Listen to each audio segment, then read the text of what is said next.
Hello guys and welcome to my YouTube channel. My name is Tamara and today we're going to be talking about Gamespot's review on Darksiders 3, or should I say the obviously biased opinion on the game. I mean, that sounds a little bit more accurate because it actually is, which is very unfortunate, and there's a lot of reviews that are actually nothing but biased dribble. So I didn't get this game for free and I certainly have not finished it yet. I mean, I stream it weekly on my Twitch. You should definitely check it out. I'll link it down below so you can suss it out for your own. So, without further ado, let's grab some tea, let's grab some popcorn, and let's tear through this biased opinion. Having fun.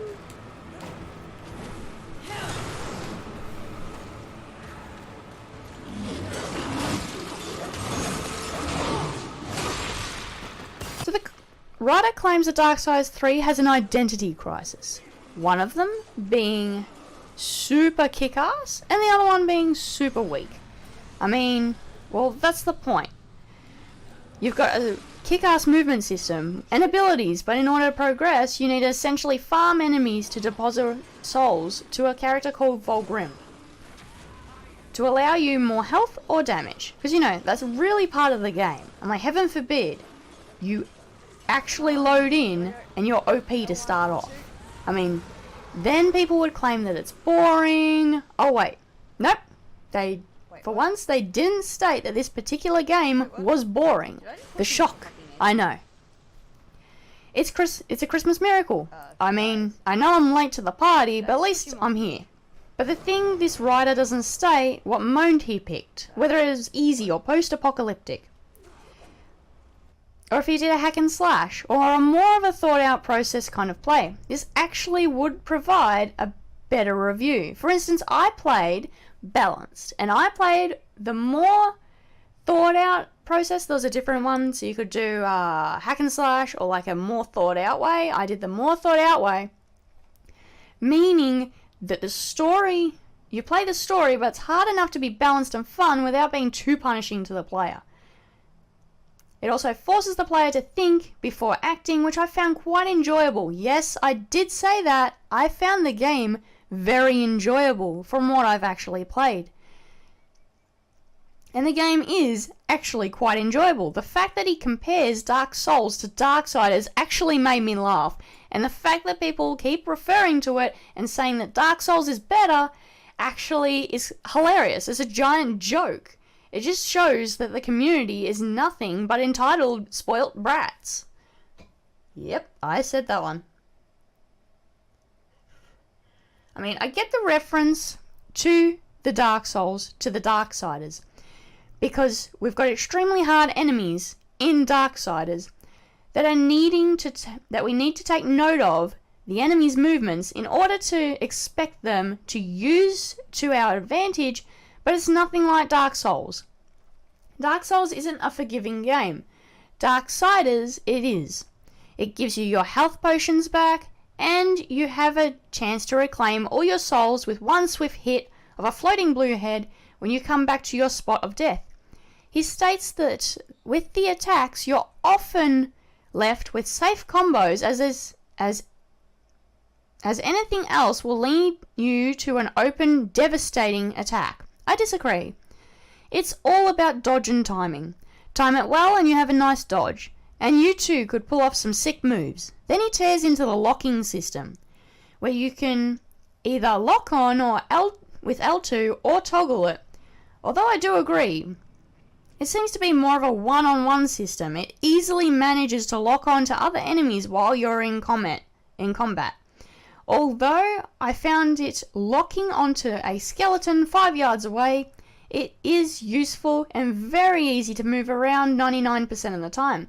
He also talks about the camera. The camera in the game, for me, was great. Occasionally you have to move it yourself because the boss got too close to your nostrils and gave you a good old smack up the behind. But it happens. What's he expecting? Autofocus? Please. And you don't die to things you, quote, can't see, because it's not hard to rotate your camera to see things around the corners, and I don't know why he made this point, unless he's pretty bad at multitasking. I mean, come on now. It's part of the game to be able to control what you see. Stop being a lazy gamer. Switching targets is not fiddly, and it isn't a consistent annoyance to swap targets.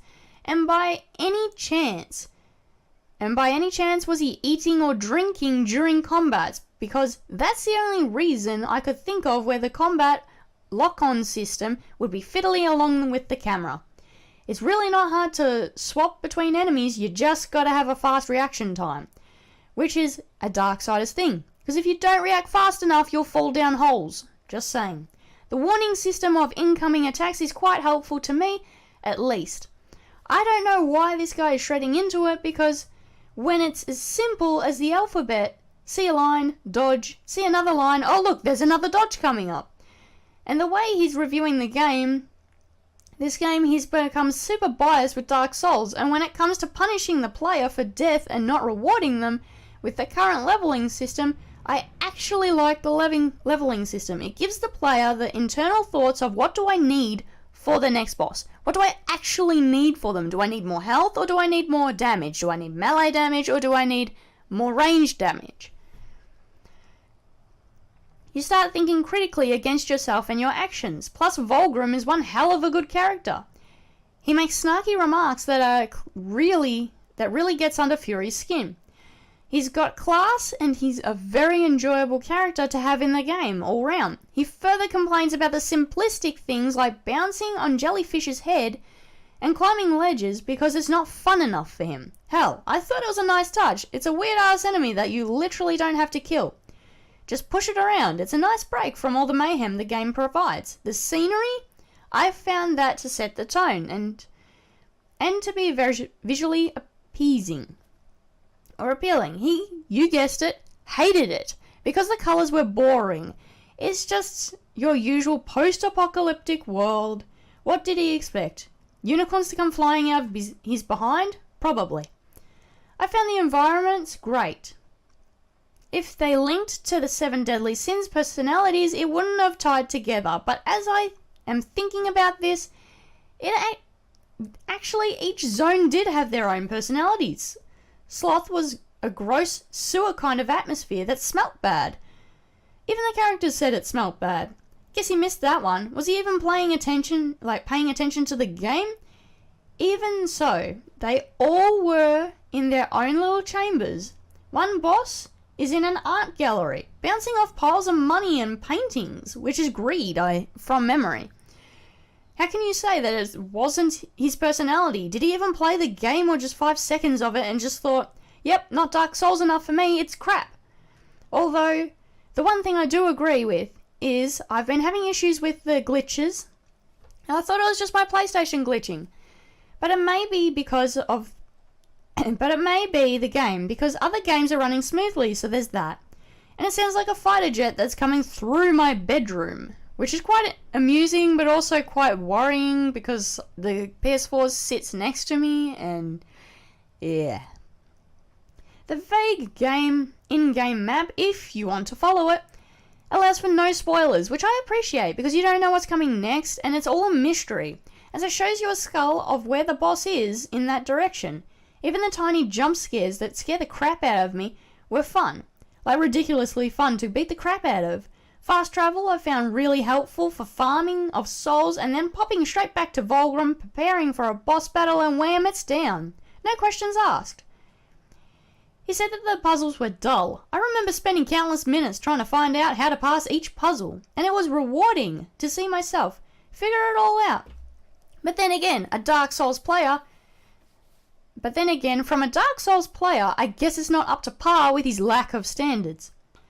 All in all, so far, going through Darksiders 3, although I'm not finished yet, I love it. Sometimes I get stuck on a boss, turn it off, and dread coming back because it'll be there. But that's also the fun of it, whooping butt and discovering more sections, more story. And the spin of the end of it, it's not predictable at all. Well, I've seen the ending, and I won't spoil it to anybody else, and it's pretty darn good though. I do recommend this game if you like hack and slash games that provide rewarding areas, huge bosses, and massive normal enemies that could tear you in two if you're pretty bad at reacting times.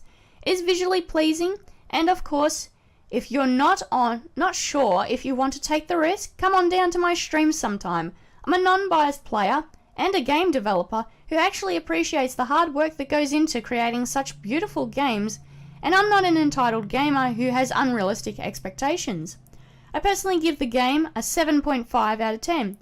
If it didn't have glitches or issues that was causing my PlayStation to sound so bad, it'd be a good old 8. And to those review writers out there, writing about game development of a game, from a game developer to a reviewer, please be wary of what you write, as someone like me can debunk your entire review by pointing out your lack of research in my field. It's better not to include it than to pretend you know how things work. If you like this review, please like it and comment something down below.